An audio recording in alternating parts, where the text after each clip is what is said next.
Hello everyone. In this update I added two of the most requested features, Fog of War and Exploration. You can now generate hidden maps and reveal them as you move around, and at the same time the new spawning system adds monsters, dungeons and settlements to explore and fight. And keep in mind that everything is generated in detail. Dungeons have maps and rooms with potential foes, settlements have characters with personalities and quest hooks. And as always, the system is entirely optional and customizable. Now let's delve a little deeper into these features. First, with Fog of War. You can enable and disable this on any hex map by right-clicking on an empty map tile and selecting the Fog of War option. Keep in mind that you can enable the Fog of War right from the hex map generation menu. This way you won't know what awaits you as you explore the map.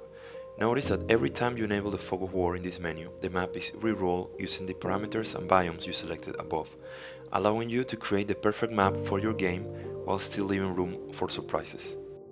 And if there is something about the map that you want to change for your adventure, you can always use the built-in editor to change the terrain, in both the explored and unexplored parts of the map. Changing the terrain does not count as revealing the tiles, so you can turn the Fog of War on again after you are done with your changes.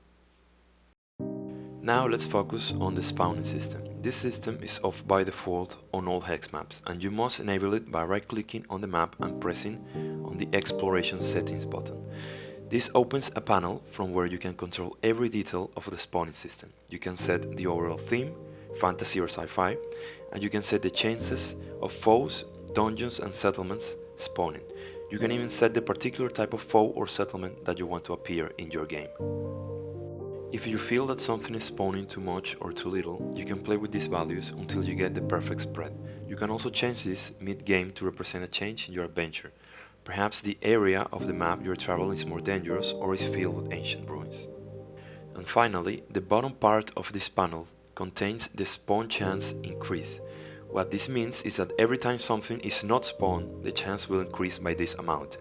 This way, your adventure can feel more ominous, as the moments of quiet are often followed by a dangerous foe or dungeon appearing. Keep in mind that you can set any of these values to 0 to effectively disable them. I have noticed that a lot of new people are finding out about the Augur through these Hexmap videos. If you are one of them, let me show you some of the features that make the Augur one of the most unique tools for your role-playing and world-building sessions. First, and one of my personal favorites, is the ability to fully customize your character's avatar. You can change everything from the body to the armor, pants, and the weapon they're wielding. And even better, this extends to any NPC that is generated or you create in your game. Dungeons in the Augur are created with a theme, with rooms and potential foes that you can encounter. Even better, they come with pre-made maps where you can place all these options by just dragging and dropping them into the map. If you are like me and have a collection of maps that you have accumulated throughout the years, don't worry. You can add them to the Augur as well and use them for the dungeons or anywhere else in the game.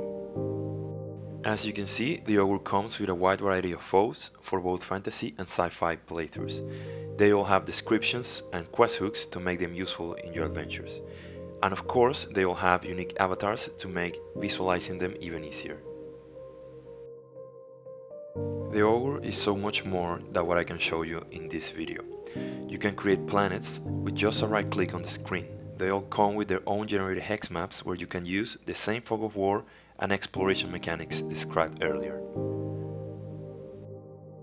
You can also create a settlement anywhere on the map, and each settlement comes with a whole host of NPCs that each have a unique personality, goals and quests for you to explore. And you can also right-click to create individual NPCs if you want. You can select their occupation from both fantasy and sci-fi tropes. This occupation dictates how the character is created, so it will carry the appropriate armor, weapon, and also have appropriate goals and aspirations for his or her occupation. And if there is something you don't like about this character, everything is customizable.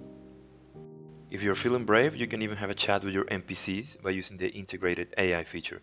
Essentially, ChatGPT takes over the NPC and you can talk with it and it will know the NPC's aspirations, goals, personality, and all that.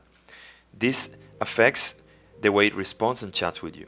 Do keep in mind that the usual AI shenanigans can happen here, but you can edit every answer from your conversation and this will carry over as you chat. There are many more features I could ramble on about. Things like journals, campaign managers, spaceships, sea maps, skyships, exporting the hex maps that you make, exporting the character avatars that you make with the program, custom rule sets, the whole Starforge Ironstorm mechanics that are built into the Augur. But that would make this video way too long and no one would watch it. So, if you're curious about any of these things, please go to augurvtt.com and find out more.